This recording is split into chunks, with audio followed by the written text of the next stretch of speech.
In this video, we will show you how to replace your washer fluid tank on this Chevy Tahoe. This will be located on the driver's side front of your engine compartment. Let's get into it. Before we start taking out the washer fluid tank, it's important to mention that we're going to need to get underneath the driver's side of the vehicle, so make sure you're in a safe area. Okay friends, let's get started on our job. The first thing we're going to have to do to remove the battery is get this out of the way. On each end of it, you're going to find that you have a 10mm headed bolt. Remove the pair and the rod.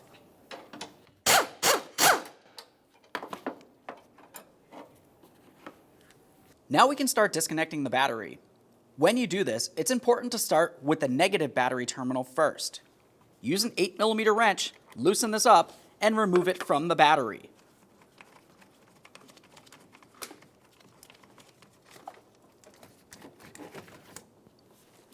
Now once you've done that, continue on to removing the positive. For this, we'll be using a 14mm wrench.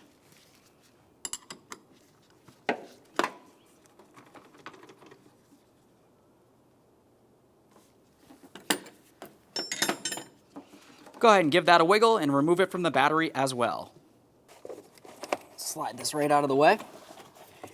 Now down inside this area, you're going to find a 13mm headed bolt that holds down the battery hold down.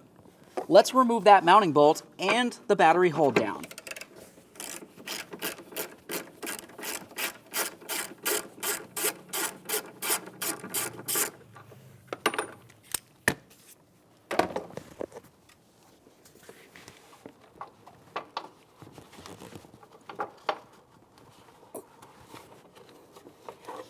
There's the hold down.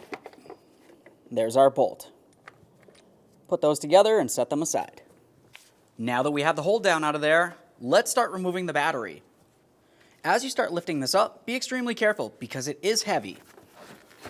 Get in here. Oh yeah. Now at this point, we have a clear view of our battery tray. To remove the battery tray, we're going to start with these two 10mm headed bolts.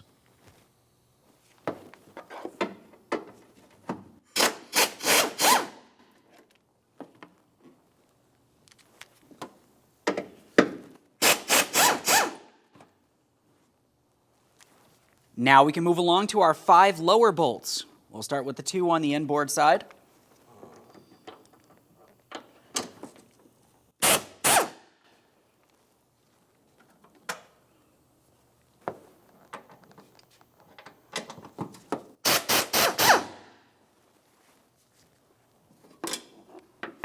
Let's move along to our other 3 mounting bolts.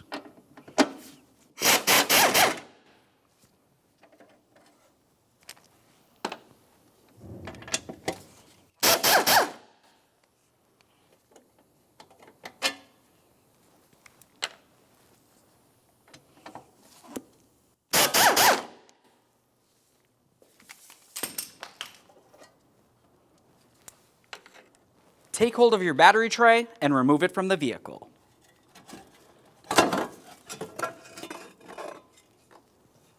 Now that we have the battery tray out of the way, let's remove this clip right here, give it a close inspection, and set it aside. We will be reusing this.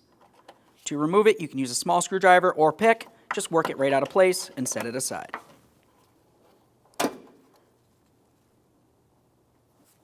Now let's move along to removing this 10mm headed bolt.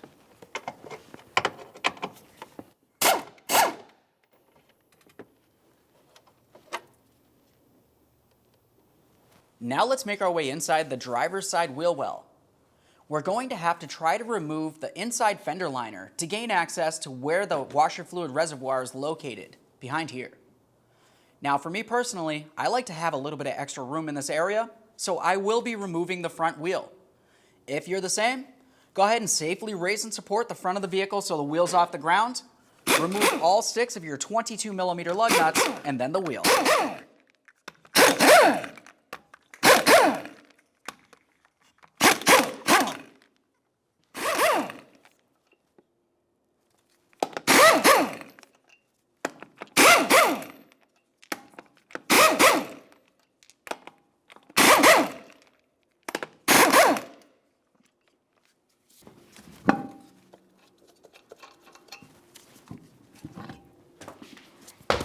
Let's start dislodging the inside fender well. For this, you're going to find that you have several push clips. There should be one here. There's one right here. We'll use a trim tool. If the trim tool can't grab onto this, you can also grab onto it with some pliers.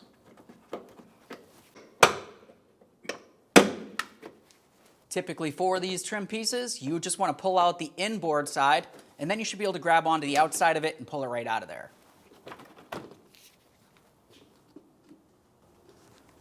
We'll move over here, do the same thing.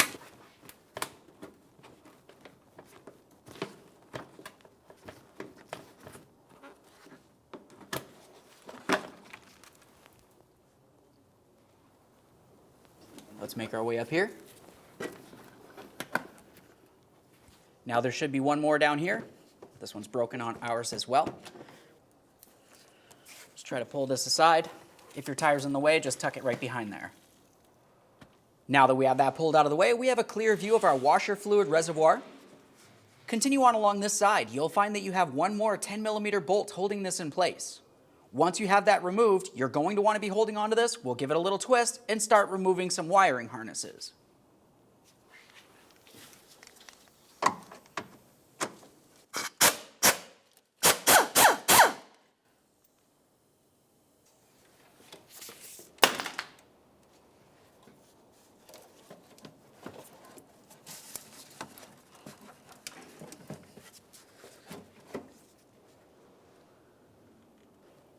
Now we have clear access to our level sensor. Go ahead and grab onto that little black tab, pull it away, and remove the wiring harness. A quick check for corrosion, and set that aside. Now we have two more wiring harnesses. Let's grab that black tab, lift this up and off. Quick check. We'll get this other one.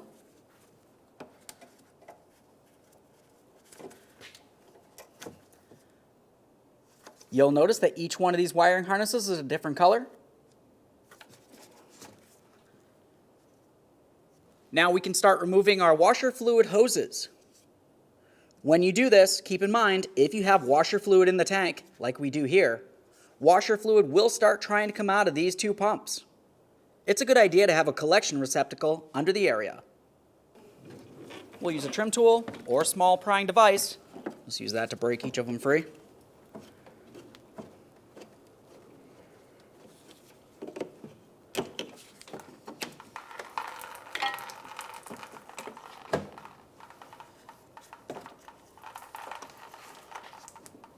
We'll slide each of those hoses out of that little area on the reservoir.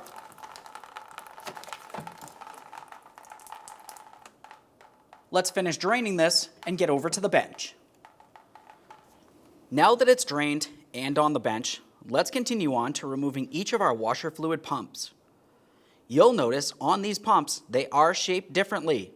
So once you pull one out, transfer it over to the brand new reservoir. When you go to do this, go ahead and take hold of that pump, give it a little tug away, and then you can pry it out nice and easy. Let's transfer this over. We'll come in at an angle, slide it down into place, and then lock it in by pressing it up against the washer fluid reservoir. Do the same to the other pump.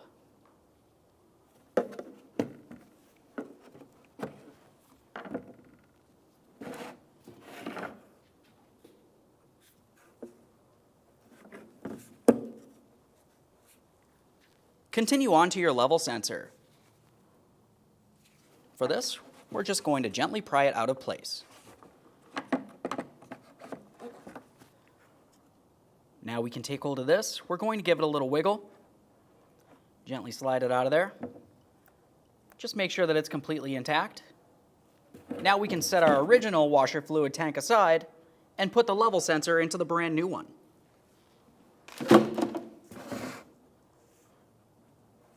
Slide this right in there.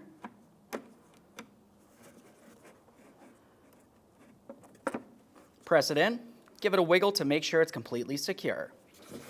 Now we can get over to the vehicle.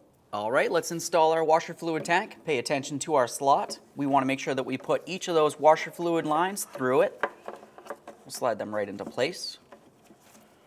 There's one.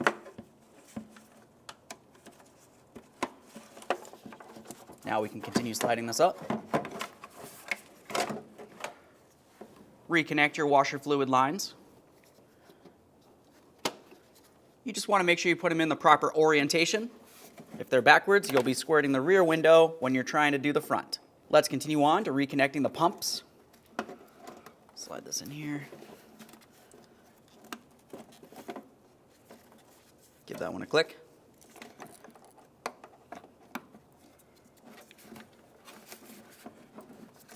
Slide this in a little bit more.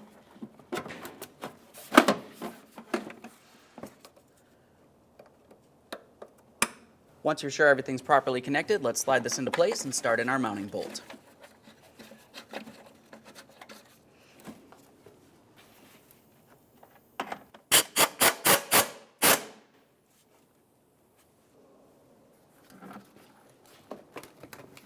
Now we can bring our fender liner over to the proper position. Put in each one of your mounting clips.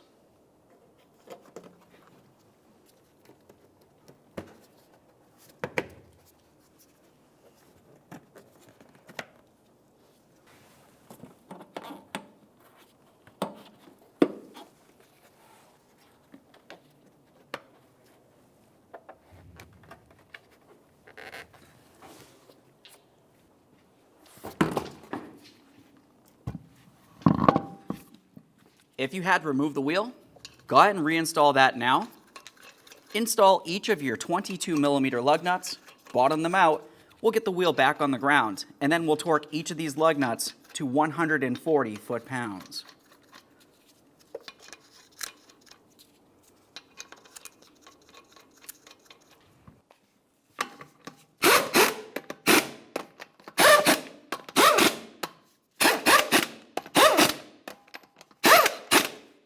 With the wheel safely on the ground, let's torque these in a crisscross manner.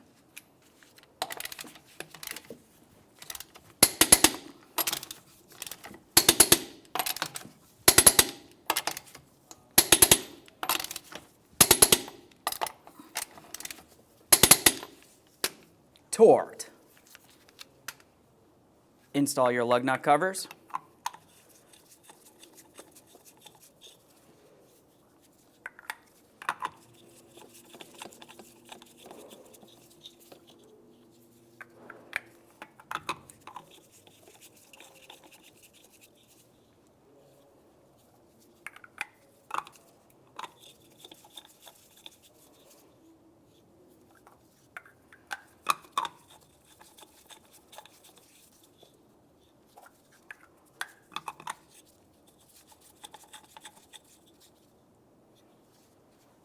Now we can make our way back into the engine compartment. We'll put our clip onto our plastic reservoir. Continue on to your battery tray. Let's get ready to install our battery tray. We'll put this down and into place. There we are. Align all of your mounting bolt holes and start them in.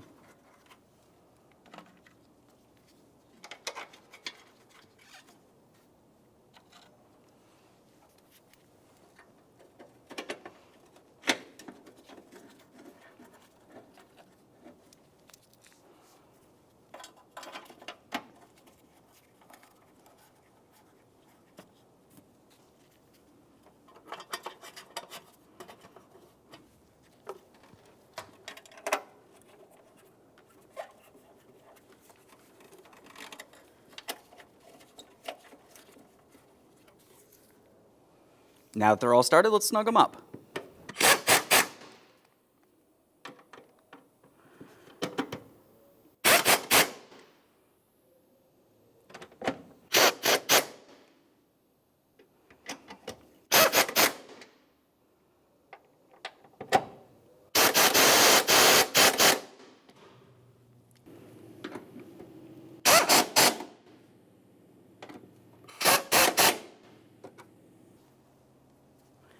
Now let's put in this bolt up here.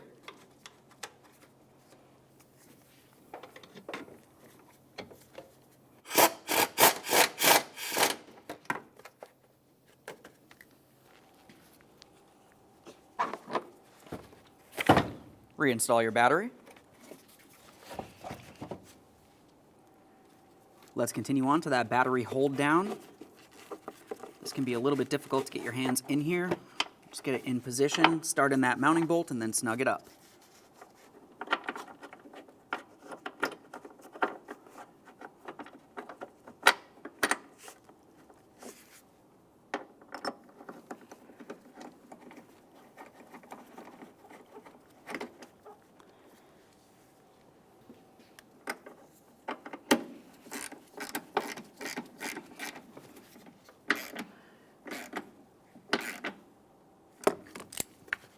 Make sure your battery is secure.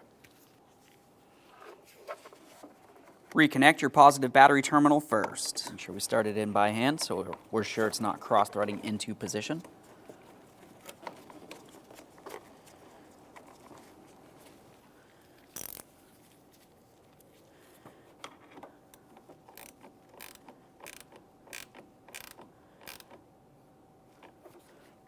Make sure that's nice and snug.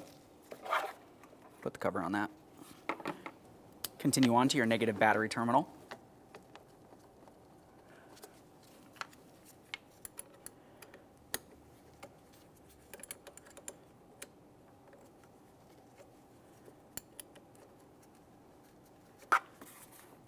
Make sure that's secure as well. Let's put on our bracket. Start these in.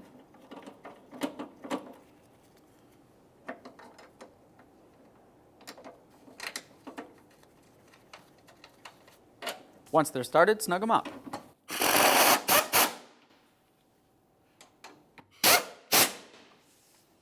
Okay friends, we've got the truck back together. At this point, go ahead and fill up your washer fluid reservoir. Aside from that, thanks for watching.